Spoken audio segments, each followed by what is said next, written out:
Mesdames, Messieurs, bonjour et bienvenue sur notre chaîne YouTube. Ici nous vous donnons la clé, alors si vous êtes nouveau, abonnez-vous et cliquez sur la cloche de notification pour ne plus rien manquer. Cela fait, on peut commencer.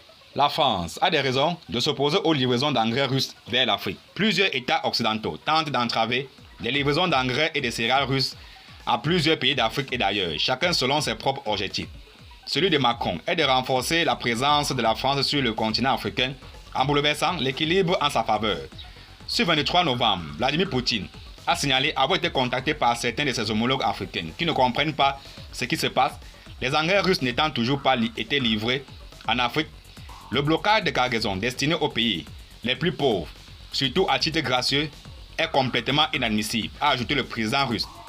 Pour Vladimir Oletchenko, chercheur principal au Centre d'études européen de l'Institut d'économie mondiale et des relations internationales, il semble que l'Occident collectif et ses membres poursuivent certains objectifs spécifiques en empêchant les livraisons d'engrais et de céréales russes en temps et en heure. Eh bien, si nous parlons spécifiquement de l'Afrique, Emmanuel Macron s'est fixé pour objectif de renforcer la présence de la France en Afrique et en particulier dans les pays qui étaient des colonies françaises, a expliqué M. Oletchenko.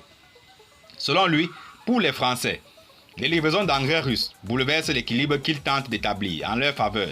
Lorsque Emmanuel Macron a fait un déplacement en Afrique, il a explicitement fait part à la Russie de revendications selon lesquelles celle-ci crée une concurrence pour la France. Il est donc clair que les autorités françaises ont des raisons de s'opposer aux livraisons, a indiqué l'analyste. Vendre des céréales à des prix gonflés. Quant à d'autres pays occidentaux, leur motif est tout aussi visible. Pour eux, il est plus rentable de vendre leurs propres céréales à des prix gonflés, estime M. Oletchenko. C'est à cette fin qu'ils établissent toutes sortes d'obstacles pour des livraisons de céréales russes. Ils veulent être les seuls à être présents sur le marché extérieur des céréales et autres produits alimentaires, les engrais de haute qualité. Le chercheur en a outre indiqué que le blocage des engrais avait ralenti la reproduction agricole dans les pays où ils sont nécessaires et en jugé par le fait que nos concurrents occidentaux font preuve d'une agressivité déraisonnable.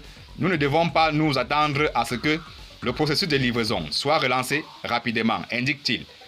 M. Oletchenko a indiqué que les engrais russes étaient de haute qualité et qu'ils n'avaient fait l'objet d'aucune plainte, tout en apportant une contribution tangible à l'approvisionnement alimentaire et surtout dans les pays où il y a des problèmes avec la nourriture. Il s'agit de l'Afrique, de l'Asie et de l'Amérique latine.